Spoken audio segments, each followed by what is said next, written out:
Saudara-saudara yang kekasih dalam Tuhan, puji Tuhan atas kehidupan yang Tuhan anugerahkan bagi kita sekalian hari ini. Pembacaan firman Tuhan di hari ini diambil dari 1 Korintus pasal 15 ayat 20 sampai 34. Sebelum kita membaca bagian firman Tuhan ini, marilah berdoa. Mengucap syukur atas kehidupan yang Tuhan anugerahkan bagi kami, atas kekuatan, kesehatan yang boleh kami alami di pagi ini. Terima kasih Tuhan, kami akan mendengarkan kebenaran firman-Mu. Roh Kudus tuntun kami semuanya, sehingga firman-Mu menjadi kekuatan bagi kami. Di dalam Kristus Tuhan kami berdoa, haleluya. Amin. 1 Korintus pasal 15 ayat yang ke-20 sampai 34. Firman Tuhan bagi kita sekalian.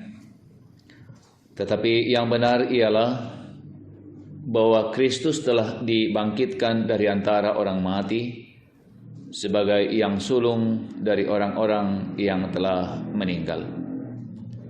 Sebab sama seperti maut datang karena satu orang manusia, demikian juga kebangkitan orang mati datang karena satu orang manusia.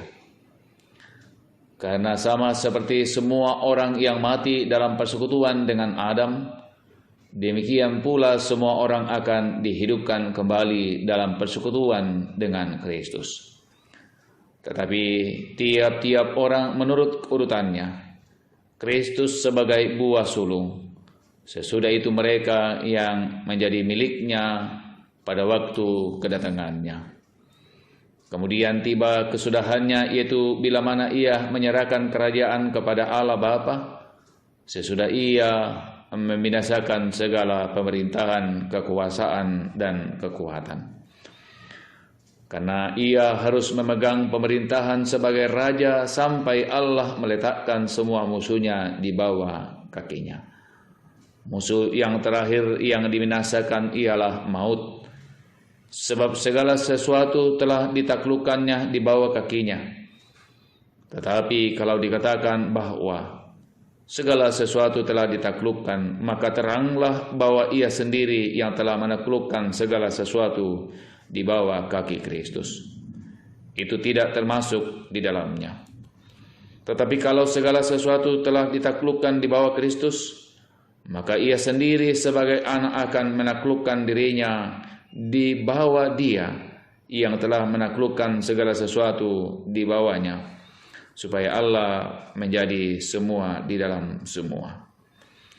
Jika tidak demikian, apakah padanya perbuatan orang-orang yang dibaptis bagi orang mati?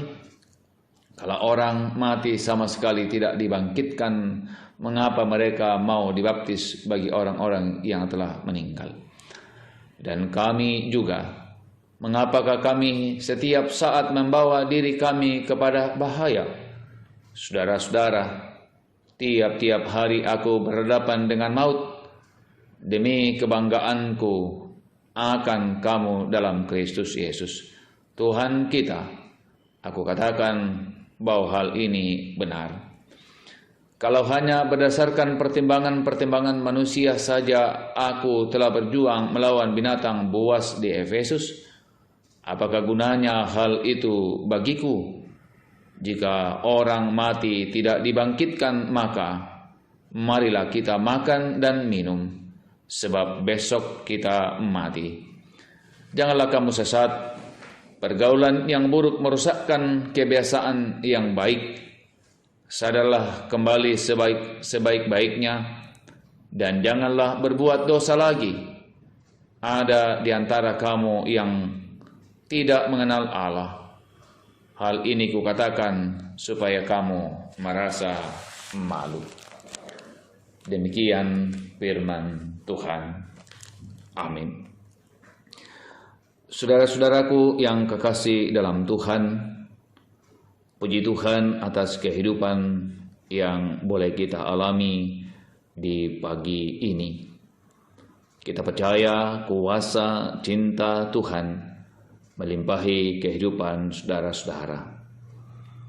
Firman Tuhan yang kita dengarkan, saudara-saudaraku yang kekasih dalam Tuhan, menjelaskan kepada kita bahwa karena dosa Adam dan Hawa, maka semua orang takluk di bawah kuasa dosa, dan dosa mendatangkan maut.